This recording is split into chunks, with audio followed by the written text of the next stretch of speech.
ગુજરાત વિધાનસભામાં તાજેતરમાં પસાર કરવામાં આવેલા ગુજરાત સમાન નાગરિક સંહિતા 2026 બિલના વિરોધમાં ગુજરાત મુસ્લિમ હિત રક્ષક સમિતિ દ્વારા વિરોધ પ્રદર્શન સાથે કલેક્ટરને આવેદનપત્ર પાઠવી આ કાયદાને રદ કરવાની માંગ કરવામાં આવી છે.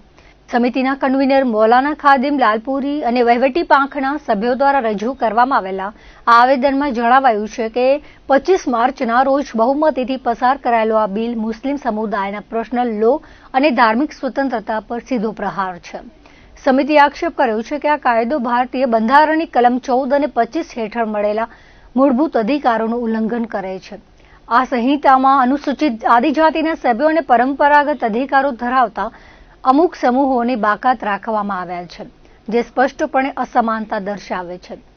સમિતિના મતે મુસ્લિમોના લગ્ન, છૂટાછેડા અને વારસા હક પવિત્ર કુરાનના આદેશો મુજબ ચાલે છે અને આ નવો કાયદો ધાર્મિક માન્યતાઓ છીનવી લેવાનો પ્રયાસ છે.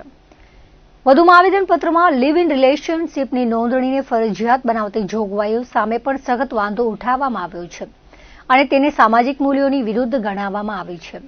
આ કાયદો મુસ્લિમ સમુદાયને નિશાન બનાવીને રાજકીય બદઇરાદાથી લાવવામાં આવ્યો હોવાથી તેને તાત્કાલિક અસરથી પાછો ખેંચવામાં આવે અથવા રદ કરવા માંગ કરી હતી. અમે આવેદનપત્ર આપવા એકઠા થયા છીએ અને ખાસ સરકારથી અપીલ છે કે અમારી પાસે એક મુસ્લિમ લો છે, પવિત્ર કુરાન અમારી સાથે છે, જેને ખુશી ખુશી અમે ફોલો કરી રહ્યા છીએ. તો સરકારશ્રીને વિનંતી છે કે જેમ અમુક સ્ટેટમાં બીજી જાતિઓને પણ એમાંથી બાકાત રાખવામાં આવી છે તેમ મુસ્લિમ સમાજને પણ બાકાત રાખવામાં આવે. ગુજરાત હિતરક્ષક સમિતિ દ્વારા જે 6 તારીખના તમામ ગુજરાતના જિલ્લાઓમાં જે આવેદનપત્ર આપવામાં આવે છે તેના સંદર્ભે અમે આજે કચ્છ જિલ્લામાં આવેદનપત્ર આપવામાં આવ્યું છે કચ્છના આગેવાનો દ્વારા.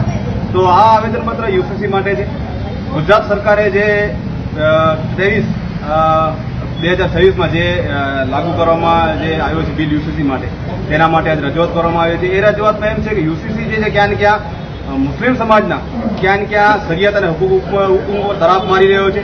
ગુજરાત સરકાર દ્વારા જે તરાપ મારવામાં આવ્યો છે તેના વિરોધમાં જે આવેદનપત્ર છે અને આ આવેદનપત્ર છે કે અમે કહેવા માંગીએ છીએ કે યુસીસીને સંપૂર્ણપણે રદ કરવામાં આવે, કારણ કે ભારતના બંધારણના અનુચ્છેદ 44 મુજબ આ જે કાયદો છે બતાવે છે કે તમામ ભારતના નાગરિકો ઉપર લાગુ કરવામાં આવે, પણ ક્યાં ને ક્યાં આર્ટિકલ 44 નું ઉલ્લંઘન છે અને લાગુ કરવામાં આવે તો તમામ ઉપર લાગુ કરવામાં આવે અને આખા ભારતમાં લાગુ કરવામાં પણ ક્યાં ને ક્યાં આ જે અત્યારે જે ગુજરાત સરકારમાં લાગુ કરવામાં આવ્યું છે ક્યાં ને ક્યાં મુસ્લિમ સમાજને ટાર્ગેટ કરી અને આ કાયદો લાગુ કરવામાં આવ્યો છે.